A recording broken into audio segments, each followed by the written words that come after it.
The Pittsburgh Steelers' first preseason game of the 2024 season is a loss, 20-12 to the Houston Texans. Let's get into it. Let's talk about the good, bad, the ugly. I'm Ron John. This is Steelers Therapy. Let's go.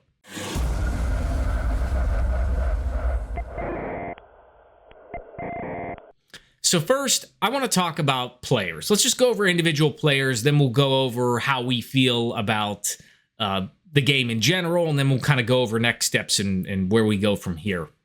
So the first player I want to talk about is Russell Wilson.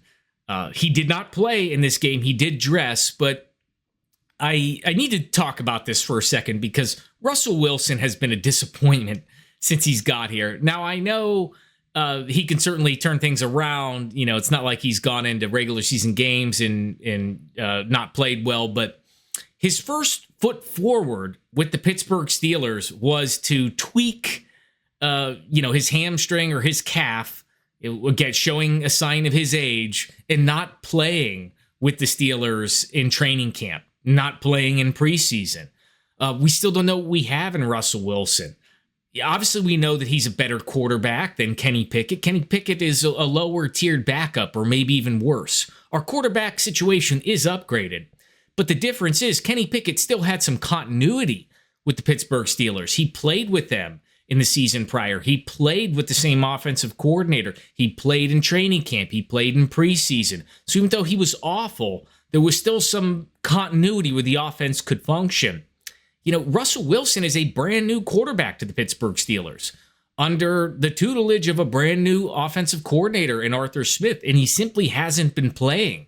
He hasn't been throwing and gaining chemistry with this team, and he waltzes out in his pads, to get ready, get in the routine like Mike Tomlin says of game day. But Russell Wilson hasn't shown us anything yet, and he's a disappointment thus far. We need to get him playing in training camp. It's almost over. We need to see more because ultimately we are literally just going to see him start, and that will be, sort of learning as you go, and that's not what you want in a new quarterback. So really a disappointment. But that brings me to our next quarterback in Justin Fields. So he did play last week, and Justin Fields didn't play as bad as some of the media pundits are characterizing it. He did a lot of good things. He threw the ball fairly well. I think he underthrew one, pass down the sideline, but overall, he threw the ball fairly decently. Where he struggled was in the snap, in the exchange from the center. And it was terrible. I mean, to have two snaps like that, pretty much back-to-back within a few minutes it sinks a game from the get-go. And if you do that in the regular season, team's going to make you pay. I'm not sure whose fault it was, whether it was Herbig's or Justin Fields' fault. Usually there's a dual responsibility there. So that wasn't impressive. Also, Justin Fields' pocket presence wasn't that impressive either. Showing a lot of those junior type of moves that you see, especially, from what you guys saw from Kenny Pickett, the turning of the back, the bailing to the right, to the left, not stepping up into a pocket, not really having that pocket presence to know how much time you have, keep your eyes downfield, find your receiver. Certainly, it makes sense to run out of the pocket at times, but you can really see, some of the issues in Justin Fields' pocket presence. However, overall, I think he played okay, but he certainly didn't play to a level that makes us think he's going to usurp the job from Russell Wilson. But again, Russell Wilson hasn't played. He's only just been injured. So from a quarterbacking perspective, again, we are better than we were with Kenny Pickett, but this is not a good start to quarterbacking for the Pittsburgh Steelers. So that's how I think about that. Let's see what's next. Nate Herbig, the center. So, he's just not a good center. Obviously it's between him and Justin Fields. The problem, they both share responsibility, but he's not a great blocker. He's good depth. He's good backup, but he's not a good center. And I think that Zach Frazier is probably going to be thrust into the center position as a rookie. And I just hope that this isn't going to be a replay of, a few years ago when we took, I think, a center in the third round. I can't quite remember his name. I'd know it if somebody said it. But he was a short center. I think it was Big Ben's last season. He didn't play well at all. He was thrust into that position. I really hope we're not going to have another round of putting in a center that isn't ready to play. But we may have to if Nate Herbig is going to play like this. So the center position is giving me pause as well. Never a good thing to be having doubts about your quarterback and center position. It's just a preseason game, but that's where we are. So next we have Troy Fontanu. He didn't play well. It's not uncommon for rookies to not play well in their preseason debuts. He was against the first team starting defense of the Texans. Obviously, they didn't have everybody in there, but he gave up 2 sacks, didn't look sharp. Certainly, he's got the talent, all the skills. You'd like to see your rookie first rounder come out and assert themselves as a dominant player. Troy Fontanu did not do that. We would like it, but he didn't do that. So nothing to be overly concerned about. We're going to see how he plays in subsequent games. He still may have an opportunity to start this year. I think he will, but he's going to need a little bit of polishing on his play, especially his speed with getting to some of these defenders. Just look a little stiff out there. Next, we've got receivers. So let's talk about George Pickens and Van Jefferson. That was a bright spot, I think. George Pickens played well. He does what George Pickens does. He catches the ball. He makes the plays. He gets open. I thought Van Jefferson was actually impressive playing. I'm not a big believer in Van Jefferson being a number 2 wide receiver. I don't think he is. I think he's a number 3 wide receiver, but nonetheless, he played well. He's going to have to do a number 2 wide receiver impression this year because I don't think we're going to get Brandon Ayuk. A little bit more on that later. But ultimately, I think the receivers played fairly decently. And, not too much else to report on that front. So next we have special teams. So we'll get into the players. We'll talk more generally about it later. But special teams was awful. It was awful across the board. Christian Kuntz snapping the ball poorly. Cameron Johnston, our punter, not really punting that well and not being impressive. And look at the difference in the Texans punter. I mean, look at the difference of what that does in the dynamics of a game. The Texans punter was booting the ball, net 55 plus yards. We've struggled with the Pittsburgh Steelers to find a punter that can at least punt net punting somewhere mediocre in the league.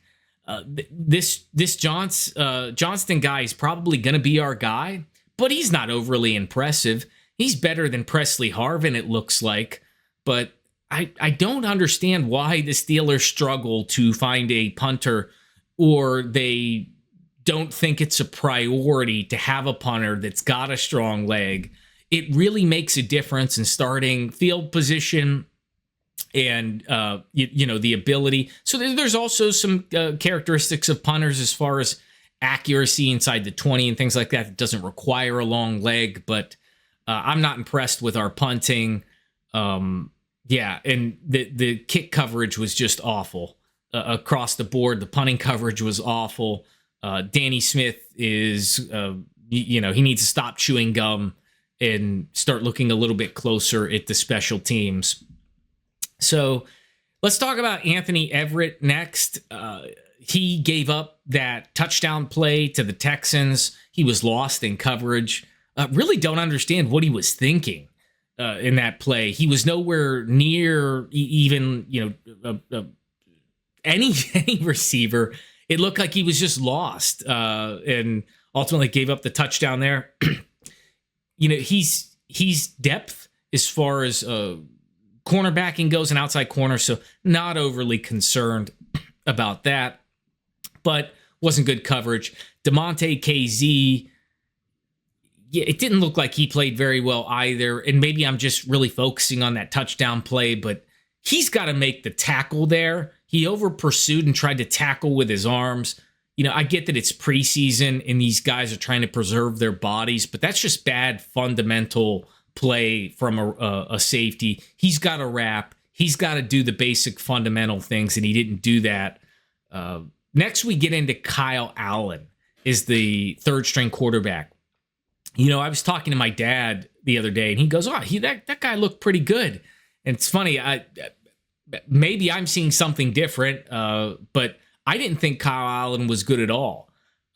Certainly he made some decent throws, but for the most part, he overthrew so many open wide receivers, especially on that touchdown opportunity there in the end zone. That guy was wide open. You've got to put a little touch on that football.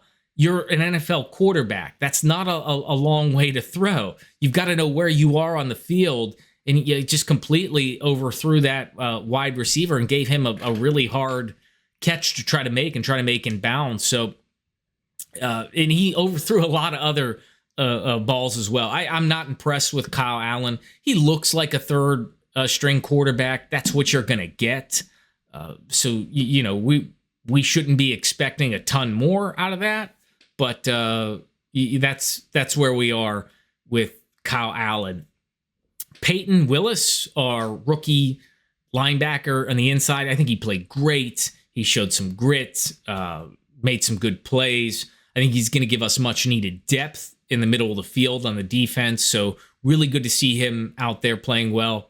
Nick Herbig, which was a rookie from last year. Boy, this kid is just good. He's just all over the field. He's undersized, but he is feisty. He's quick. He gives us great depth at the outside linebacker position, and we need it because after him, we don't really have anybody with the retirement of Golden, I think, at the outside linebacker position. So we're really going to need him to step up and give folks like TJ Watt and Alex Highsmith a breather, but we will need to find some other depth. But again, he was all over the field. Good to see him. And sort of the last person I want to hone in on is Mike Tomlin. Now, look, I like Mike Tomlin. I'm not an overly big fan, fanboy of Mike Tomlin, but I'm not a Mike Tomlin hater. I respect him as a coach. I think he's one of the best coaches in the league. Just given his record and resume, certainly he has his warts. I know that he does, so I'm not a fanboy. But I do want to say here, Mike Tomlin in his challenging ability is just abysmal. There was a play where the Steelers could have kept the drive going, and I think Justin Fields was in. He threw it to Van Jefferson. Van Jefferson obviously got 2 feet in. Mike Tomlin doesn't challenge it. I think if you go back and look at Mike Tomlin's challenging records, it's been awful. As far as the challenges that he's made, and the success rate has been maybe one of the lowest, if not the lowest in the league as far as active coaches with X amount of challenges under their belt. But it also gets into the things that we don't challenge, and that he isn't challenges that obviously is a catch. If I, as a fan sitting at home, can see that it's a catch before the next play starts, before he's got to make a decision, if my wife can see it, who's really an amateur fan, why isn't somebody in the Steelers organization seeing it and communicating it to Mike Tomlin? What is going on? What's the process look like? What's the communication look like? Does he have somebody that has a responsibility to do this? Do they have performance metrics in place as far as you need to be able to assess this within 15, 20 seconds, and you need to give a go, no go, or whatever it is? There needs to be some planning, some professionalism. There obviously isn't. And Mike Tomlin needs to take a slice of humble pie and figure this out, because it is him. Statistically significant, the challenges that he misses when he makes, and the ones that he doesn't take that would obviously benefit us. I don't know what it is with Mike Tomlin in this challenge thing. It's really frustrating. I don't know if it's an ego thing. He needs to stop. He needs to slow down, figure this out, get a process in place, because this is just more of the same with Mike Tomlin and challenging. So from an individual perspective, that's kind of how I saw players in this game. Let's go overall. So overall special teams, it was just awful. Awful. Our punt coverage was terrible. Our kick coverage was terrible. Snapping was terrible. Kicking was terrible. Even with a bad snap by Christian Kuntz, still a miss by Matt Wright. And obviously he's not Chris Boswell, so not too worried about that. But special teams just doesn't look good. And it'll eat your lunch in a season if you can't get it right. I think we even had, Quez Watkins, I think he fumbled a kick return or a punt. He fumbled a punt. So just bad across the board. And not necessarily this is on the Steelers, but this new kickoff rule it looks ridiculous. Coming from somebody that played football, look, I know how painful the kickoff play is. It is the most painful play in football. You're running high speed at each other. You're hitting each other. And, I always remembered it was super painful. And I used to take kickoffs and it was painful taking kickoffs. So I get what they're trying to do from a safety perspective, but it just looks silly on the field. I don't like the way it looks. I don't like the play. I think that they're going to have trouble with it this year, and players, staying on sides with the dynamic of these squid kicks and everything else. It makes the game look worse to me. But we'll let you be the judge and jury on that one. As far as the first team offense, they look decent at times. They stalled a bit, which was what their problems were, and it was mostly because of the fumbles and things like that, or not challenging plays that they should have challenged, or sacks and poor pocket present by Justin Fields. But overall, I think the receivers made some good plays. I think Najee Harris made a couple good plays. Jaylen Warren had a couple nice runs, doing the things they should be doing. So I'm not overly concerned, but the fumbles and things, that has to change. I mean, it's just sloppy play. And our goal line offense is the same as it's been over the last decade. So again, I'm going to come back and pick on Mike Tomlin a little bit here. Always talking about this 7 shots, or whatever these drills are at the 2-yard line, to train both the defense and offense to be better in those scenarios. Our offense has just been abysmal in short yardage situations over the last 10 years. It's just been terrible. I can't really, since Le'Veon Bell and some of those great plays he would make at the goal line, we just don't have it. And I don't know what it is, whether it's player talent, whether it's coaching, whether it's the offensive line coaching, whatever it is. But the Steelers, we just cannot run the football when it's 3rd and 2, 4th and 2, 3rd and 1, 4th and 1. You look at a team like the Ravens, that's money to them every time. Even a team like the Patriots with Tom Brady, who never had a good running game. They didn't have an athletic quarterback, but they just had this uncanny ability to get the sneak done every time. You've got teams like the Eagles, who run the push-tush play, or the tush-push play. The Steelers need to figure this out. Or again, it's going to eat their lunch. The offensive line, they played okay during the game. There's some worries as far as, Troy Fontanu not getting off to as good of a start as he should.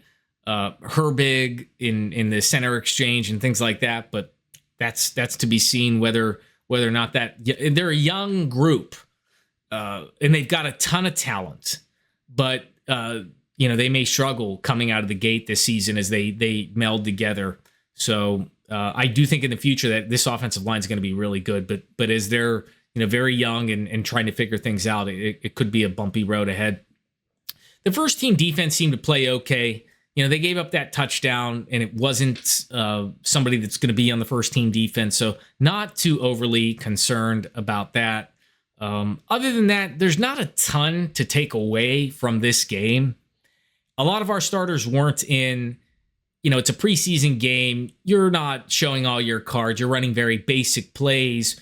It's probably a good thing to be getting out a lot of these yips with the center and quarterback exchange, some of these fumbles during a preseason game. However, it was not an impressive looking game.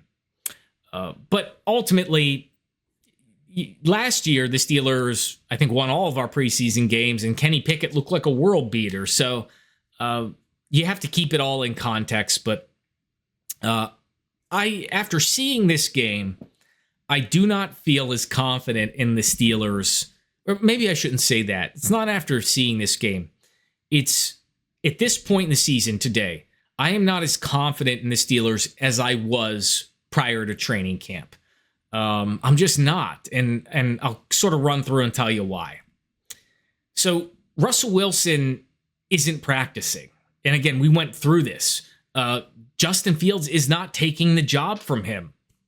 And that's a concern. It's a concern that we've got better quality quarterbacks, but they don't have continuity in this offense. Russell Wilson isn't playing.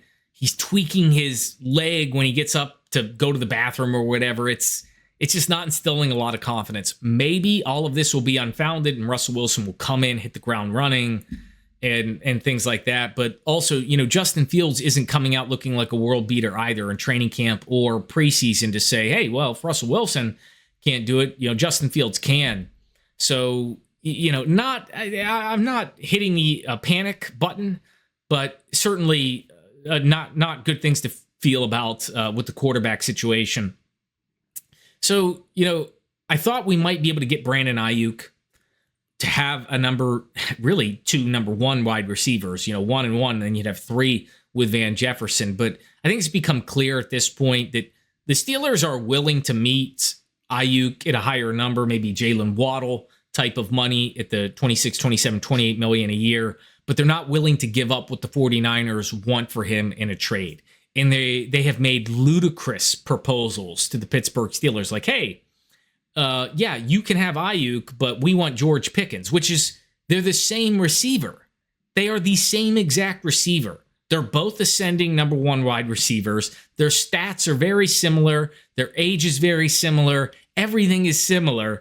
The 49ers aren't taking this seriously, or they want the world for him. And the Steelers are just not going to do something like that. So it doesn't look like we're going to get a number 1B or a number 2 wide receiver. So to add, fuel or insult to injury with the quarterback situation, we're going to be in a situation where we're going to be a little light in the wide receiver room, and that's never a good thing. Maybe Van Jefferson will step up and take on a good number 2 role. I'm not confident he will. Even if he does, I don't feel confident about the receivers behind him and Calvin, Austin and Scotty Miller and receivers like that. I just don't feel good about it. So we'll see what happens there. But, another reason that I don't feel super great is the cornerback position. So the nickel cornerback position, just, I know they're trying as hard as they can to talk up these players at that position. I think it's just, we don't have a starting quality slot cornerback until Cam Sutton gets back. So we're going to do the best we can with these players that we have, but I'm not sold on it. I'm not sold on the depth of our cornerbacks. Look, I think Joey Porter Jr. is going to be a Pro Bowler this year. I think Dante Jackson is going to be a halfway decent number 2. But beyond those 2 guys, I'm not crazy about the cornerback depth on the team. So, you couple the outside cornerback depth with no reliable nickel cornerback. I think the Steelers secondary could potentially struggle. So again, it remains to be seen. So what does all of this mean? What are next steps? How should we think about things going from here? So I think this is what teams are going to do to the Pittsburgh Steelers, and what I'm hoping that the Steelers brass and Mike Tomlin is preparing for, so we can be competitive in the AFC in the AFC North and potentially get a playoff berth. So teams are going to target the nickel cornerback position. They just are. They would have to be ridiculous not to. We don't have great talent there until Cam Sutton gets back. So we have to be ready for that. We have to be putting in packages that don't ask our nickel cornerback to do too much. Teams are going to be targeting some of our cornerback depth when they're in dime and quarter packages. So they're those Everetts of the world, they're going to be targeting those guys when they're out there. Now, obviously, those are obvious passing situations when you're in packages like that. But I know if I'm a quarterback, if I'm a team and I'm prepping for the Pittsburgh Steelers, we're having those discussions. Hey, when we're in these obvious passing situations and they come out in dime, they come out in a quarter.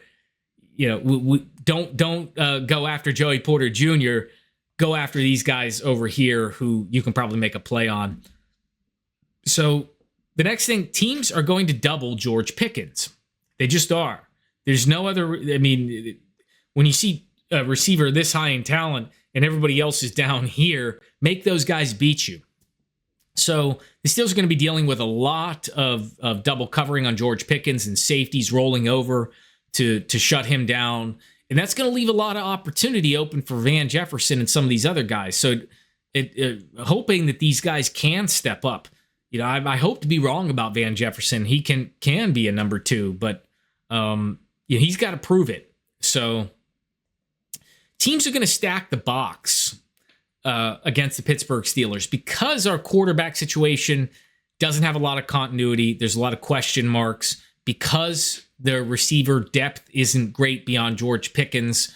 I'd be stacking the box. The Steelers have a good running back duo in Jaylen Warren and Najee Harris. The offensive line is probably going to struggle coming out of the gate as they look for continuity and that the youth of the offensive line has to get used to the dynamic of playing together. Teams still, they are going to stack the box. They're going to make it difficult to run. They're going to make a Russell Wilson coming off a calf injury, throwing to his receivers not named George Pickens beat them. And I'm hoping that Russell Wilson will rise to the challenge. And if he does that, then teams are going to have to back off the box and we'll be able to run the ball better. But I think coming out, that's what teams' playbook is going to be against the Pittsburgh Steelers. So teams they're obviously going to try to take advantage of the Steelers' poor special teams play. I don't think that was just a one-game thing. You could see the poor depth in the kick return coverage and in the punt return coverage. Hopefully Danny Smith can scheme some of those things out, but I think teams are really going to try to take advantage of, and whether that is putting in a punt returner, kick returner that they normally wouldn't because they're higher on the depth chart and they're trying to protect them because they see an opportunity, or whether that's something else. I think teams are definitely going to do that. And the Steelers need to be aware of this. They really need to understand that this is what teams are going to do. And I'm hoping that Mike Tomlin is going to mitigate these things. So the last thing I'll kind of say is, from a preseason perspective, look, this is just preseason. There's no reason to be alarmed. It's good to get those things out of the way and have those bad games, have those fumbles, have those drop punts, have those goal line issues in preseason. We saw last year that the first team looked pretty good in preseason. Kenny Pickett looked great. And then Kenny Pickett came into the league and during regular season and was awful. I mean, just awful. And our offense was awful. And we knew it was Kenny Pickett and his lack of talent. Look at where he's at now. He's now a backup in Philadelphia. And I think, what's his name? Tanner McKee. I'm hearing reports that is pushing Kenny Pickett for the backup position there. Kenny Pickett played most of the game for the Eagles versus the Ravens. Again, preseason game, they won 16-13 to the Ravens. But Kenny Pickett threw the ball 22 times for 89 yards. And for those of you that, I'll do the quick math for you, That's just over 4 yards per attempt, which is abysmal. I mean, it's abysmal for a quarterback, and it shows Kenny Pickett can't generate offense. He can't throw the ball down the field. He's always looking to check down. He's always looking for the easy routes. He's not confident. We made the right decision getting rid of him. So the fact that what I think is one of the worst backup quarterbacks in the league, and Kenny Pickett had a tremendous preseason last season, you can't put a lot of stock into preseason. So I'm not overly concerned based on the game that I saw. I'm more concerned about the roster, in that some of these holes haven't been plugged by Omar Khan, and I'm concerned of the quarterback situation in that Russell Wilson hasn't been playing, and we just don't know what we're going to get. So I think a little bit earlier in the season, I would have said, hey, the best team in the AFC North, the team to beat is the Ravens, then is the Steelers, then the Browns, and then the Bengals. I'm not so sure the Steelers are a better team than the Cleveland Browns right now, or even the Bengals. I'm not saying they're a worse team, but at this point, I wouldn't be surprised if the Steelers won the division and went to the playoffs. But I also wouldn't be surprised to see them in the basement of the AFC North, even with the better quarterback play and better talent at quarterback. So a lot of new people, young offensive line, not having depth at the wide receiver position, not having depth at the cornerback position. These things could be problematic when you look, especially at the competition in the AFC North. So all's not lost. The team can still do great, but there is work to do among Omar Khan, Mike Tomlin, and this team if they want to be competitive this year. So those are my thoughts on the Pittsburgh Steelers' 12-20 loss to the Houston Texans in the preseason game. What do you guys think? Do you agree with my assessment? Do you disagree? I'd love to know. Tell me in the comments below. And if you haven't, please subscribe, share, and help us build the channel and some of the energy and momentum. So once again, I'm Ron John. This is Steelers Therapy. Until next time.